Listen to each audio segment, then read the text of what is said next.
Welcome to chemistry channel. मैं Kamlesh Kumar. Chapter 2 विलयन में अंक के प्रश्नों की श्रृंखला में आगे के प्रश्नों को बताऊंगा, लेकिन इससे पहले आपसे रिक्वेस्ट है कि आप इस चैनल को सब्सक्राइब, लाइक और शेयर अवश्य करें। तो अंक के प्रश्नों की श्रृंखला में यहाँ पहला क्वेश्चन है,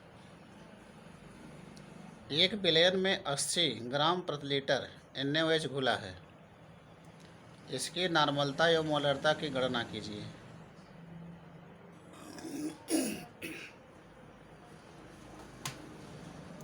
तो इसको इस तरह से हल कर लेंगे।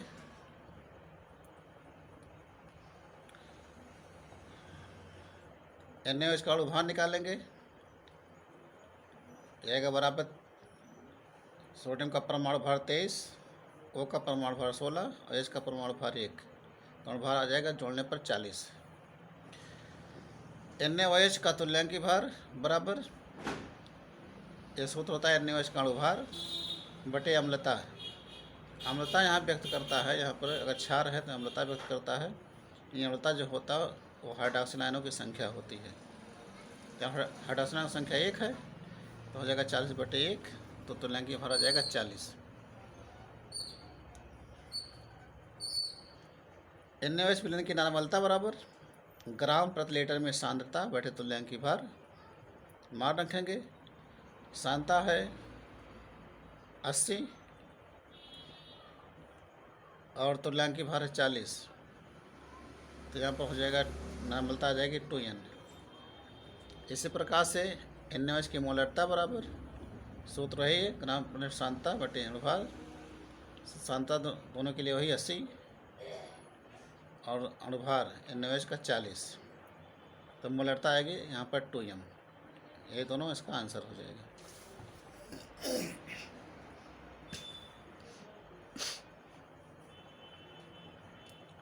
दूसरा क्वेश्चन है, हाइड्रोजन परऑक्साइड के 20% भार अनुसार जलीय विलयन में हाइड्रोजन परऑक्साइड एवं जल के मोल प्रभाज क्या होंगे। इसको भी हल कर लेंगे इस तरह से। यहाँ दिया गया कि 20% हाइड्रोजन परऑक्साइड के जलीय विलयन का अर्थ है कि 100 ग्राम जलीय विलयन में हाइड्रोजन परऑक्साइड का द्रव्यमान 20 ग्राम है। इसलिए जल का द्रव्यमान यहाँ 100 में से 20 घटा देंगे तो आ जाएगा 80 ग्राम। हाइड्रोजन परऑक्साइड का अणुभार बराबर 34, जल का अणुभार बराबर 18। तो इसलिए हाइड्रोजन परऑक्साइड मूलों की संख्या बराबर ग्राम भार बटे अणुभार, तो हो जाएगा 20 बटे 34 8.588। ये हाइड्रोजन परऑक्साइड के मूलों की संख्या हो जाएगी। इसी प्रकार से जल के मूलों की संख्या बराबर जल का ग्राम में भार बटे जल का अणुभार, तो हो जाएगा 80 बटे 18 आएगा बराबर 4.4444। यह आ जाएगी जल के मोलों की संख्या।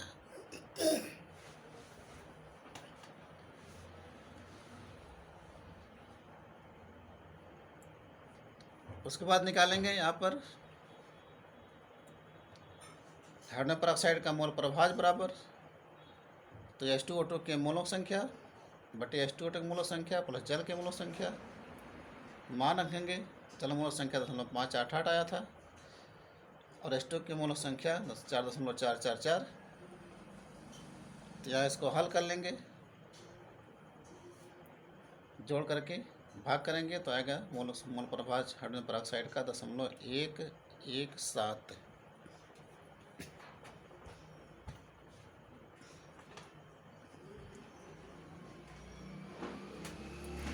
इसी प्रकार से जल का मोल प्रभाज बराबर जल के मोलों की संख्या बटे जल के मोलों संख्या प्लस हाइड्रोजन परऑक्साइड के मोलों संख्या। जल मोलों संख्या 4.444 और जल के हाइड्रोजन परऑक्साइड मोलों संख्या 0.588। दोनों जोड़ देंगे, जोड़ करके भाग कर देंगे तो आ जाएगा 0.883। आ जाएगा जल का मोल प्रभाज। तो हाइड्रोजन पेरोक्साइड का मोल प्रभाव 0.117 और जल का मोल प्रभाव जाएगा 0.883। इसका आंसर होगा। तीसरा क्वेश्चन है, जल का आपेक्षिक घनत्व 1 मानते हुए शुद्ध जल में जल की मोलरता ज्ञात कीजिए। तो इसको भी हल कर लेंगे इस तरह से। तीसरा क्वेश्चन,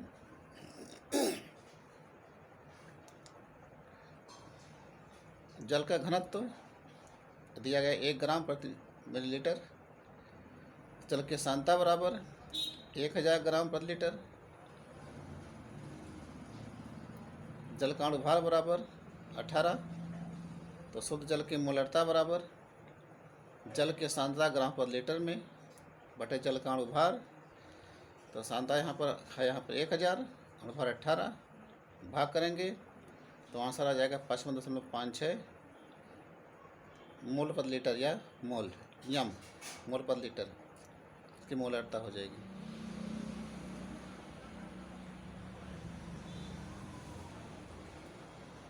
चौथा क्वेश्चन है कि 2.5 यम जलीय विलयन में विलेय के मोल अंश की गणना कीजिए। सवाल बार पहले बताया जा चुका है, यहाँ पर दोबारा देख लीजिए। इसको लगाएंगे दूसरे तरीके से। 2.5 यम जलीय विलयन का अर्थ है कि इस विलयन में 1 किलोग्राम या 1000 ग्राम जल में विलेय के 2.5 मोल उपस्थित हैं। इसलिए जल के मोल बराबर जल का द्रव्यमान बटे जल का अणुभार। तो जल का द्रव्यमान यहाँ पर 1000 ग्राम और अणुभार जल का होता है 18, भाग कर देंगे तो 55.56 जल के मोलों संख्या। विलेय का मोल प्रभाज बराबर विलेय के मोलों संख्या बटे विलेय मोलों संख्या प्लस जल के मोलों संख्या। विलेय मोलों संख्या 2.5 यहाँ दिया गया क्वेश्चन में। यहाँ पर ये विलेय और जल के मोलों संख्या 55.56, यहाँ नीचे जोड़ कर हल करेंगे तो आएगा 0.043। यह जगह विलेय का मोल प्रभाज या मोलांश।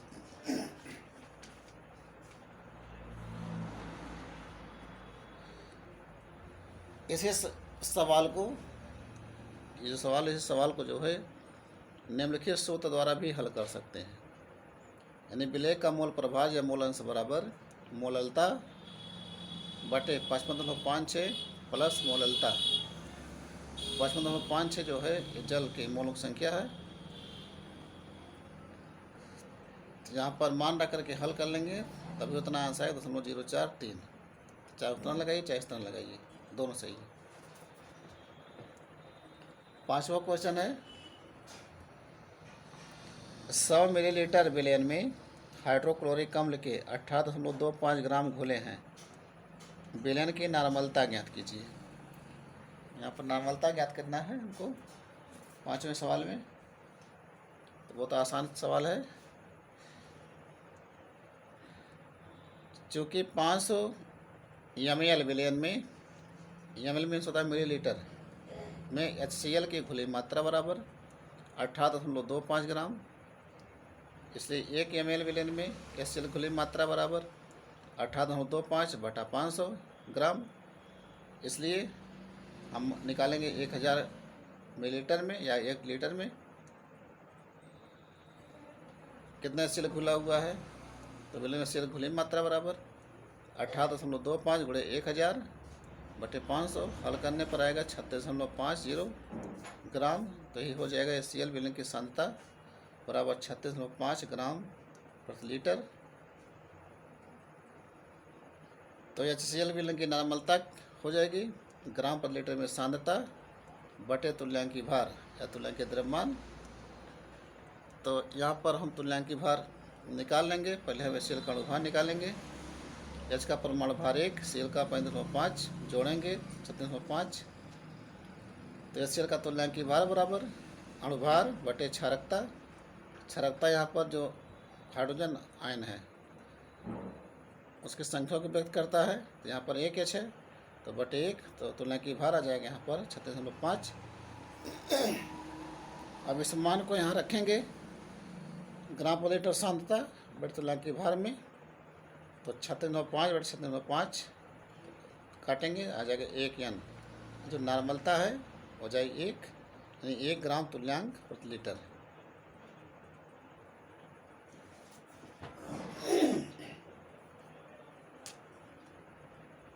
अगला क्वेश्चन है 20.6 ग्राम सोडियम ब्रोमाइड को 500 मिलीलीटर जल में घोला गया, प्राप्त विलयन की मोलारता क्या होगी?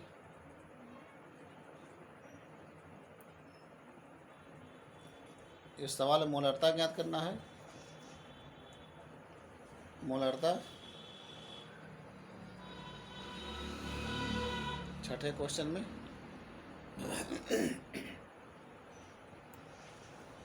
सोडियम ब्रोमाइड का अणुभार निकालेंगे। सोडियम का परमाणु भार 23 और ब्रोमीन का परमाणु भार 80, जोड़ने पर अणुभार आएगा 103। तो चूँकि 500 मिलीलीटर सोडियम ब्रोमाइड के विलयन में सोडियम ब्रोमाइड की मात्रा बराबर 20.6 ग्राम, इसलिए 1 मिलीलीटर विलयन में कितना होगा? 20.6 बटा 500 ग्राम। तो 1 लीटर या 1000 मिलीलीटर में कितना होगा? तो 20.6 गुणे 1000 बटे 500, तो आ जाएगा यहाँ पर 4.12। तो यही जो है सोडियम ब्रोमाइड विलयन की सांद्रता हो जाएगी 1.2 ग्राम प्रति लीटर। अब निकालेंगे सोडियम ब्रोमाइड की मोलारता बराबर, तो सोडियम ब्रोमाइड विलयन की ग्राम प्रति लीटर में सांद्रता बटे सोडियम ब्रोमाइड का अणुभार। मान रखेंगे सांद्रता 1.2, अणुभार 103, तो मोलारता आ जाएगा 0.4 एम या मोल प्रति लीटर।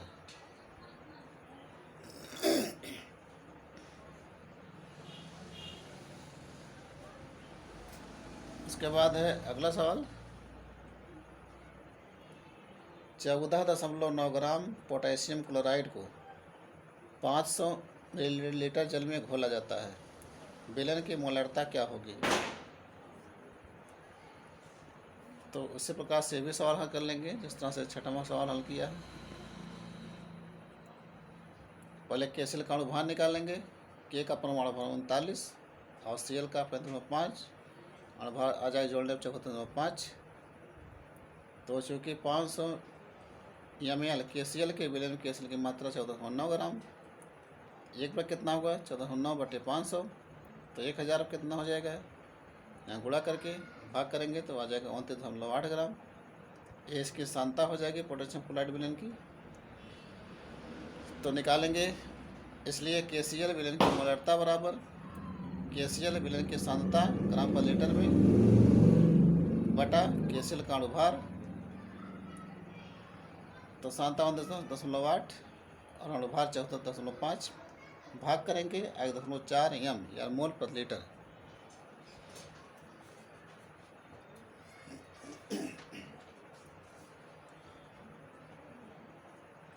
आठवां क्वेश्चन है 5.85 ग्राम NaCl को 200 मिलीलीटर जल में घोलने पर विलयन की मोलारता क्या होगी?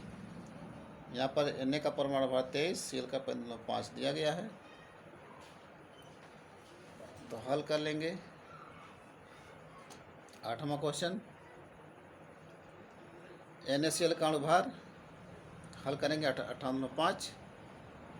तो चूँकि 200 ml NaCl विलयन में NaCl की मात्रा बराबर 5.85 ग्राम, इसलिए 1 ml में कितना होगा? 5.85 बटे 200 ग्राम, इसलिए 1000 में कितना होगा? गुणा करके भाग कर लेंगे, आएगा 29.25। ये हो जाएगी NaCl विलयन की सांद्रता ग्राम पर लीटर में। तो NaCl की मोलारता बराबर NaCl विलयन की सांद्रता ग्राम पर लीटर में बटे NaCl का अणुभार। तो NaCl की सांद्रता हो जाएगी 29.5 बटे 58.5, हल करेंगे 0.5 एम या मोल पर लीटर।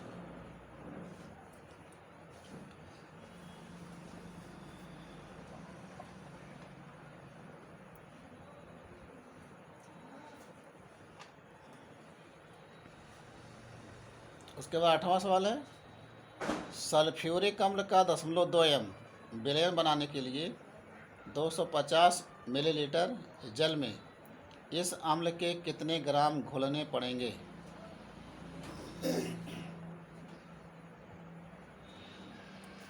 आठवां सवाल लगाएंगे इस तरह से। पहले अणुभार निकालेंगे NaCl का 58.5। नहीं, 9वां सवाल है, सॉरी, ये सवाल हो चुका है, 9वां सवाल है ये।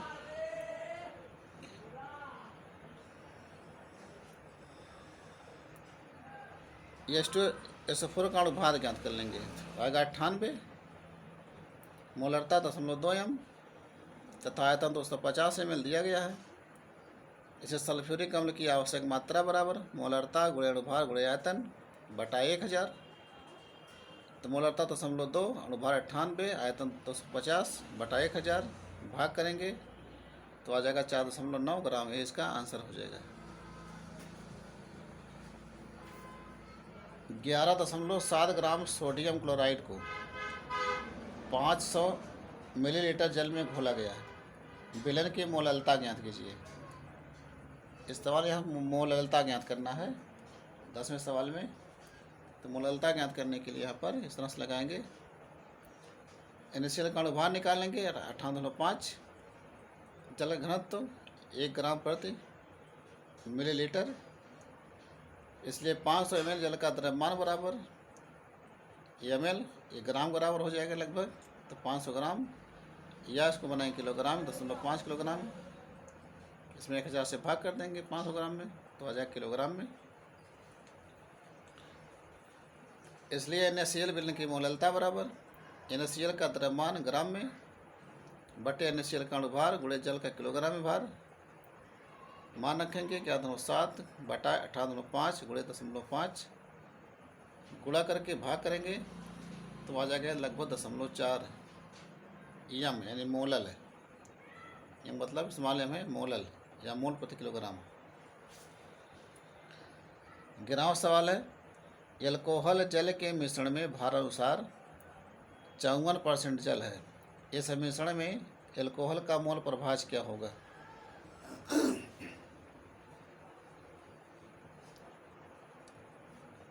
तो माना जो कुल विलयन है यानी एल्कोहल जल को मिलाने पर उसकी कुल मात्रा 100 ग्राम है। तो भार अनुसार विलयन में जल की मात्रा बराबर 54 ग्राम, क्योंकि 54% दिया तो 54 ग्राम। तो भार अनुसार विलयन जल एल्कोहल कितनी मात्रा हो जाएगी? तो यहाँ 100 में से 54 घटा देंगे, आ जाएगा 46 ग्राम, यानी कितना ग्राम एल्कोहल है विलयन में। जल का अणुभार 18, एल्कोहल यानी एथिल एल्कोहल का अणुभार हो जाएगा 46। तो जल के मोलों की संख्या बराबर 54/18 यानी ग्राम भार बटे अणुभार। हल करेंगे तो आएगा 3। तो एथिल एल्कोहल मोलों की संख्या बराबर ग्राम भार बटे अणुभार यानी 46/46 बराबर 1। इसलिए मिश्रण जो बना हुआ है एल्कोहल और जल को मिला करके, मिश्रण में एल्कोहल का मोल प्रभाज बराबर एल्कोहल के मोलों की संख्या बटे एल्कोहल की मोलों की संख्या प्लस जल के मोलों की संख्या। तो यहाँ पर जो है एल्कोहल मोल संख्या 1 है और जल की मोल संख्या 3। 3 1 4 जोड़ लेंगे, भाग करेंगे, आएगा 0.25। तो मिश्रण में एल्कोहल का मोल प्रभाज हो जाएगा 0.25। 12वां क्वेश्चन है, 92 ग्राम एथिल अल्कोहल तथा 72 ग्राम जल के विलयन में एथिल अल्कोहल का मोल प्रभाज ज्ञात कीजिए।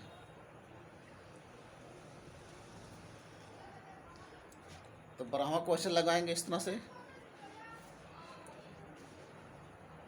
12वां क्वेश्चन, एथिल अल्कोहल का भार 92 ग्राम है, इसका अणुभार निकालेंगे, आएगा 46। फिर एथिल एल्कोहल की मोल संख्या ग्राम भार बटे अणुभार, भाग करेंगे तो आएगा 2 यानी 92/46 बराबर 2। जल का भार दिया गया 72 ग्राम, तो जल का अणुभार बराबर 18। जल के मोलों संख्या बराबर ग्राम भार बटे अणुभार, तो 72/18 बराबर 4, मोलों संख्या की 4। इसलिए एथिल अल्कोहल का मोल प्रभाज बराबर एथिल अल्कोहल के मोलों संख्या बटा एथिल अल्कोहल की मोलों संख्या प्लस जल के मोलों संख्या।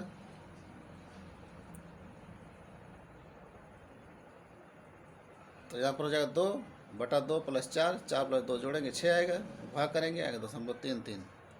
ये इसका आंसर हो जाएगा। उसके बाद 13वां क्वेश्चन है,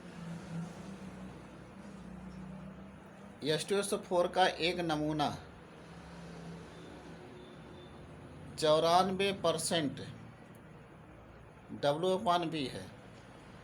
W एक ग्राम में है और B जो है ये मिलीलीटर में है, यानी आयतन है, और इसका घनत्व ये 0.84 ग्राम प्रति मिलीलीटर है।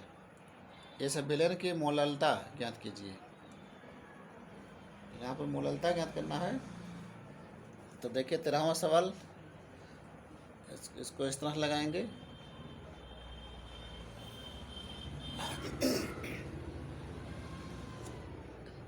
ये H2SO4 का नमूना जो दिया गया है 94% W/B है। इसका मतलब यह है कि इसका अर्थ है कि इसका अर्थ यह है कि 100 ml विलयन में H2SO4 की मात्रा 94 ग्राम है। विलयन का घनत्व बराबर दिया गया है 0.84 ग्राम प्रति मिलीलीटर।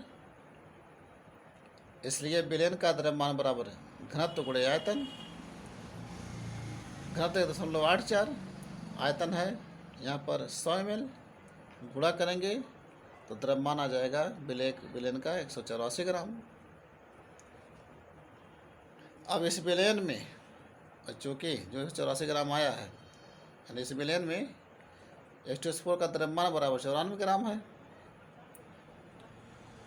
तो 184 ग्राम विलयन में जल का द्रव्यमान कितना होगा, घटा देंगे 184 - 94, घटाने पर आएगा बराबर 90 ग्राम। इसको बनाएंगे किलोग्राम में 1000 से भाग करके, तो किलोग्राम में आ जाएगा 0.090 किलोग्राम।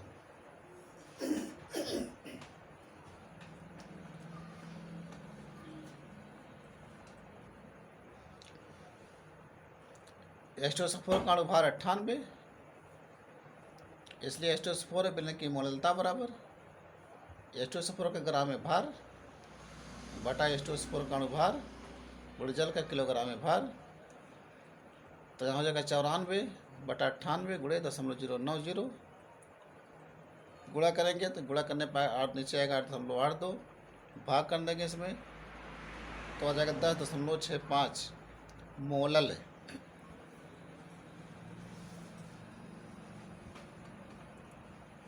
14वां क्वेश्चन है, सल्फ्यूरिक अम्ल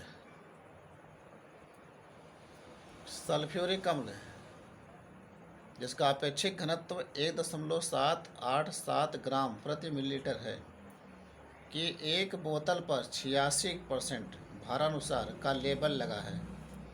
इस अम्ल की मोलरता क्या होगी। 1 लीटर 0.2 m H2SO4 विलयन बनाने के लिए इस अम्ल का कितना आयतन लेना होगा। यहाँ पर आयतन ज्ञात करना है, तो इसको इस तरह से हल कर लेंगे।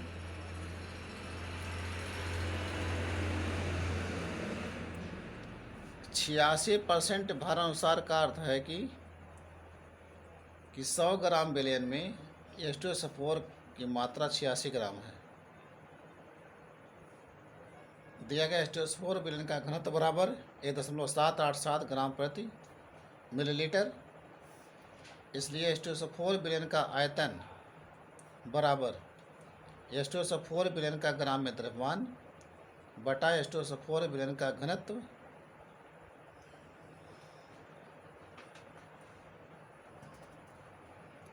तो यहाँ 100/1.787 हल करेंगे तो आयतन आ जाएगा H2SO4 विलयन का 55.96 मिलीलीटर। H2SO4 का अणुभार होता है 98। तो चूँकि 55.96 मिलीलीटर विलयन में H2SO4 का द्रव्यमान बराबर 86 ग्राम, इसलिए 1 ml में कितना होगा 86/55.96 ग्राम। इसलिए 1000 ml में कितना होगा 86 × 1000/55.96, गुणा करके भाग कर देंगे तो आ जाएगा 1536.81 ग्राम। यही H2SO4 विलयन की सांद्रता होगी। यानी कि H2SO4 विलयन की सांद्रता बराबर 1536.81 ग्राम प्रति लीटर। अब ज्ञात कर लेंगे, इसलिए H2SO4 विलयन की मोलरता बराबर H2SO4 विलयन की सांद्रता बटे H2SO4 का अणुभार। तो H2SO4 विलयन की सांद्रता है यहाँ पर आए 1536.81 बटा H2SO4 का अणुभार यहाँ निकाला गया 98, तो बटा 98 भाग देने पर मोलरता आ जाएगी 15.68 मोल प्रति लीटर या एम, या इसी को हम मोलर भी कह सकते हैं।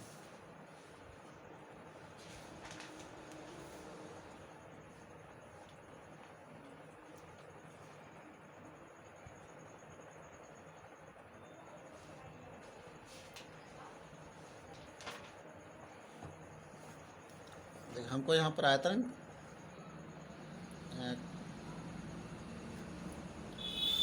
हमको यहाँ पर आयतन ज्ञात करना है। तो आयतन ज्ञात करने के लिए आगे देखिए सवाल,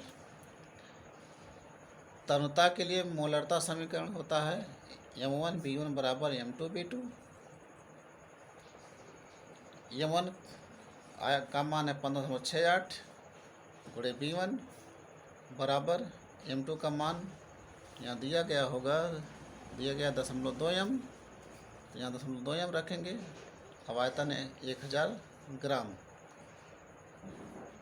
तो V1 बराबर 0.2 गुणे 1000 बटा 15.68, तो 200, V1 बराबर 200 बटे 15.68 भाग करेंगे तो आएगा, आयतन आ जाएगा 12.755 मिलीलीटर।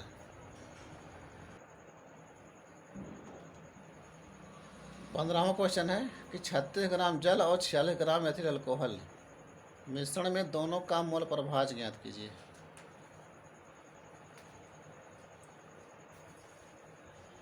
तो इसको हल करेंगे, जल की मात्रा बराबर 36 ग्राम, जल का अणुभार बराबर 18, तो जल की मोल संख्या हो जाएगी 36 बटे 18 बराबर 2। इसी प्रकार से एथिल अल्कोहल की मात्रा बराबर 46 ग्राम, एथिल अल्कोहल का अणुभार बराबर निकालेंगे 46 आएगा, तो इसलिए एथिल अल्कोहल के मोलों संख्या बराबर 46 बटे 46 बराबर 1। अब इस दोनों मोल संख्या के आधार पर निकालेंगे जल का मोल प्रभाज बराबर जल के मोलों संख्या बटे जल के मोल संख्या प्लस अल्कोहल की मोल संख्या। तो जल मोल संख्या 2, एथिल अल्कोहल मोल संख्या 1, तो 2 + 1, तो 2 बटे 3 बराबर आएगा 0.67। इसी प्रकार से एथिल अल्कोहल का मोल प्रभाज बराबर एथिल अल्कोहल मोल संख्या बटे एथिल अल्कोहल मोल संख्या प्लस जल के मोल संख्या, तो 1 बटा 1 + 2 बराबर 1 बटे 3, तो आएगा 0.33। तो पहला आंसर आएगा 0.67, दूसरा आंसर 0.33। 16वां क्वेश्चन है, मेथेनॉल तथा एथेनॉल के वाष्प दाब क्रमशः 44.5 मिलीमीटर और 88.7 मिलीमीटर Hg हैं। इसी ताप पर 60 ग्राम एथेनॉल को 40 ग्राम मेथेनॉल के साथ मिश्रित करने पर आदर्श विलयन प्राप्त होता है। विलयन का कुल वाष्प दाब ज्ञात कीजिए और वाष्प में एथेनॉल के मोल प्रभाज की गणना कीजिए।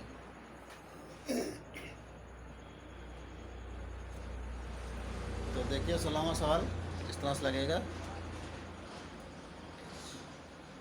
मेथेनॉल का ग्राम भार दिया गया 40 ग्राम, मेथेनॉल का अणुभार बराबर निकालेंगे 32 आएगा, तो मेथेनॉल के मोलों की संख्या ग्राम में भार बटे अणुभार, तो 40 बटे 32 बराबर 0.25। इसी प्रकार से एथिल अल्कोहल का ग्राम में भार या एथेनॉल का ग्राम में भार बराबर 60 ग्राम, एथेनॉल का अणुभार निकालेंगे तो आएगा 46। इसलिए एथेनॉल के मोलों की संख्या बराबर ग्राम भार बटे अणुभार, ग्राम भार 46, अणुभार ग्राम भार 60 और अणुभार 46 है, भाग करेंगे तो आएगा बराबर 0.30। अब निकाल लेंगे यहाँ पर मेथेनॉल का मोल प्रभाज XCH3OH बराबर, तो मेथेनॉल के मोलक संख्या बटे मेथेनॉल मोलक संख्या प्लस एथेनॉल के मोलक संख्या बराबर 0.25 बटा 0.25 प्लस 1.30 जोड़ लेंगे, नीचे आएगा तो 2.55 भाग करने पर 0.49 यह आ जाएगा मेथेनॉल के मोल प्रभाज 0.49। इसी प्रकार से एथेनॉल का मोल प्रभाज XC2H5OH बराबर एथेनॉल के मोलक संख्या बटे एथेनॉल की मोलक संख्या प्लस मेथेनॉल की मोलक संख्या बराबर 1.30 बटा 1.30 प्लस 1.25 नीचे जोड़ लेंगे, 2.55 आएगा, भाग कर देंगे, आएगा 0.51, तो एथेनॉल मोल प्रभाज आ जाएगा यहाँ पर 0.51। इसलिए विलयन का कुल वाष्प दाब P बराबर मेथेनॉल का वाष्प दाब प्लस एथेनॉल का वाष्प दाब, तो ये होता है वाष्प दाब P बराबर आंशिक वाष्प दाब गुणे मोल प्रभाज, ये आंशिक दाब गुणे मोल प्रभाज, तो PCH3OH के लिए हो जाएगा P0 CH3OH यानी मेथेनॉल का आंशिक दाब इंटू XCH3OH मेथेनॉल का मोल प्रभाज प्लस P0 C2H5OH एथेनॉल का आंशिक दाब गुणे एथेनॉल का मोल प्रभाज।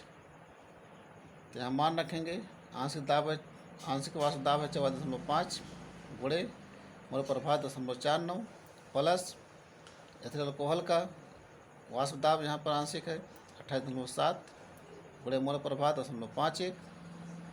अब इसको गुणा करके जोड़ेंगे, गुणा करने पर आएगा P बराबर 21.805 प्लस 45.237, तो P बराबर हो जाएगा यानी कुल वाष्प दाब हो जाएगा 67.042 मिलीमीटर SG। ये पहला आंसर हो जाएगा इसका। वाष्प में C2H5OH का मोल प्रभाज यानी यहाँ पर जो यहाँ पर आया है ये चीज़ इन दोनों का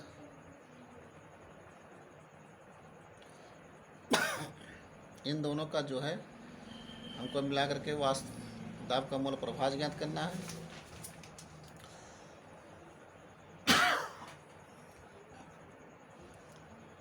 तो वाष्प में एथेनॉल का मोल प्रभाज बराबर एथेनॉल का वाष्प दाब बटे एथेनॉल का वाष्प दाब प्लस मेथेनॉल का वाष्प दाब, यहाँ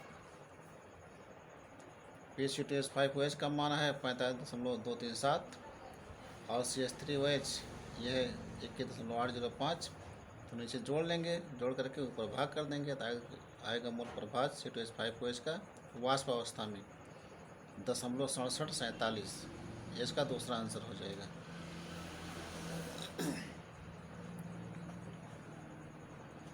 17वां क्वेश्चन 0.5% ग्लूकोज जिसका अणुभार 180 है का परासरण दाब 18 डिग्री सेल्सियस पर निकालिए। विलयन स्थिरांक का मान 0.0821 लीटर वायुमंडल प्रति केल्विन प्रति मोल है।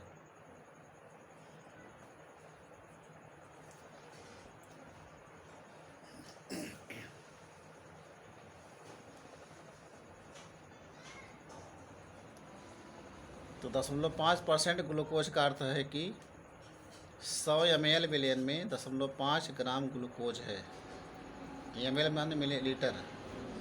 तो चूँकि 100 ml विलयन में ग्लूकोज की मात्रा बराबर 0.5 ग्राम, इसलिए 1 पर हो जाएगी 0.5 बटे 100 ग्राम, इसलिए 1000 पर हो जाएगा 0.5 गुणे 1000 बटे 100 आएगा 5 ग्राम प्रति लीटर।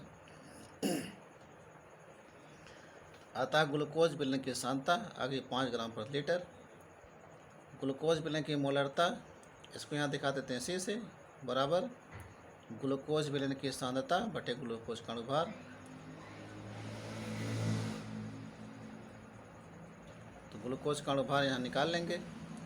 सूत्र होता C6 H12O6।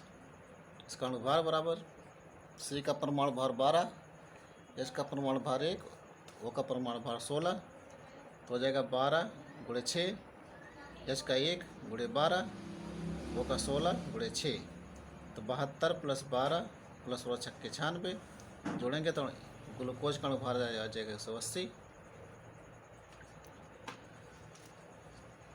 तो यहाँ पर जो मोलरता ज्ञात करना है, अणुभार 180 रख देंगे तो 5/180 भाग देने पर आएगा मोलरता ग्लूकोज विलेन की 0.0278 मोलर या मोल पर लीटर। इसलिए ग्लूकोज विलेन का प्रासरण दाब P बराबर, ये P है CST, यहाँ पर C सांद्रता है या मोलरता कह सकते हैं, यहाँ पर मोलरता दिखाया गया है। यस विलेन स्थिरांक है और T परमताप है। तो P बराबर 0.0278 जो हल करने पर आया था मोलरता, उसको 6 दिखाया गया है, गुणे स्थिरांक का मान होता है 0.0821 लीटर वायुमंडल प्रति केल्विन प्रति मोल, और T यहाँ T दिया गया है स्मॉल t 18 डिग्री सेल्सियस। तो इसको बनाएंगे केल्विन में, 273 जोड़ देंगे तो आ जाएगा 291। तीनों संख्या को गुणा करने पर यहाँ P बराबर हो जाएगा, यानी ग्लूकोज विलेन का प्रासरण दाब P बराबर 0.6641 वायुमंडल। इसका आंसर हो जाएगा। आशा है कि जो आज आपको प्रश्न बताया गया आपको समझ में अच्छे से आ गया होगा। आपसे पुनः रिक्वेस्ट है आप इस चैनल को सब्सक्राइब कर लें और साथ साथ शेयर और लाइक करना ना भूलें। धन्यवाद।